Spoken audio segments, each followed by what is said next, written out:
So I'm going to show you yet another way how to actually translate an Acros project outside of Acros, in this case in Trados Studio. So let's see, we have this project opened right here in Acros. And I've already talked about how to actually export this project into Trados. I will link that video in the description of this video so you can watch it. But in short, what you need to do, if you want to export your Acros project into Trados, what you need to do, you need to go to Bohemicus and then to this Trados/cats tab. And then you just click check projects, which will check all the projects currently present in your Acros directory.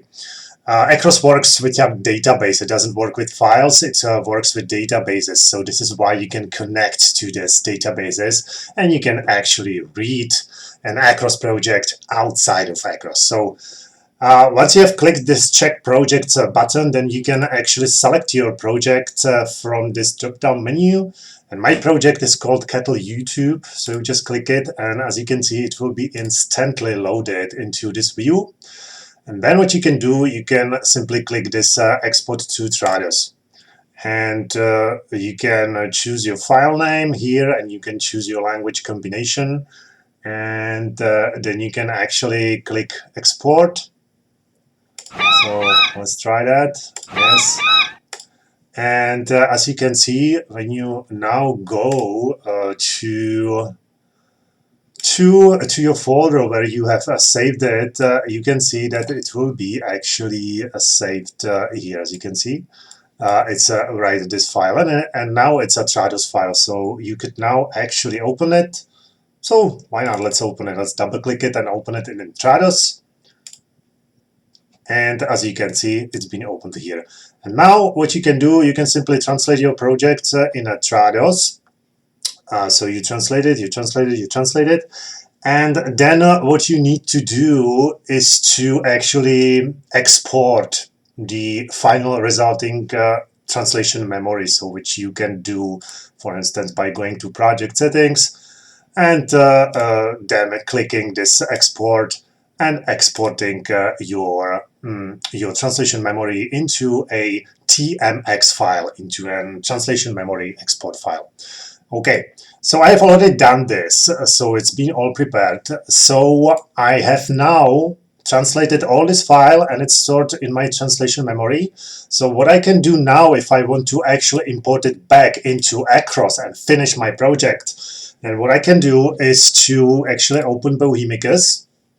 Then I go to this Concordance tab, and I can either import my newly created TMX export, or I can actually create a new memory. So let's create a new memory here in Bohemicus. Yes, so it's been created, and now I can import my translation memory export file, which is already here. I have already prepared it. It's called Kettle TMX. So I can open it, I can import it. As you can see, 73 translation units successfully imported into the translation memory.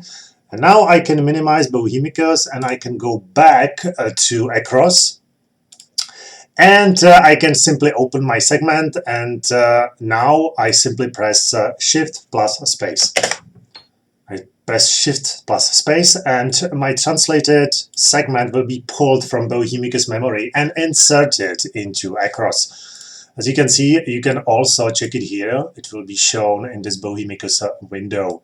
So let's try another segment. So let's go down and try, for example, this one. As you can see, it's marked green because it's also in Acros memory. I've been working with this file a little, but you can trust me. Now I'm pulling it really from Bohemicus. So again, pressing Shift+Space. And as you can see, it's being pulled from the translation memory. We can try another one. Maybe we can try in a segment which is not stored in Acros.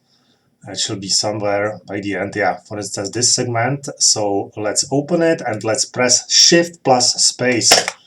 And as you can see, it will be pulled from the translation memory. You can also check it in Bohemicus if everything is as expected. And it will be actually inserted into Acros. So again, Shift+Space. again pulled from the Bohemicus translation memory and inserted into Acros. So this is how you can actually translate a Acros project outside of Acros, in this case in Trados Studio, and actually import it back. It's not idle. There are some drawbacks. For instance, I still do have some problems with tags. As you can see, this can be seen, for instance, here. This is a tag, and I still don't know how to handle this for 100%. So it still doesn't work ideally, but I'm working on that. I need to analyze the process the Acros programmers use to work with clipboard, but I think I can do that in near future. So this is how you can actually translate an Acros project outside of Acros. Thank you for watching, and see you in some other video.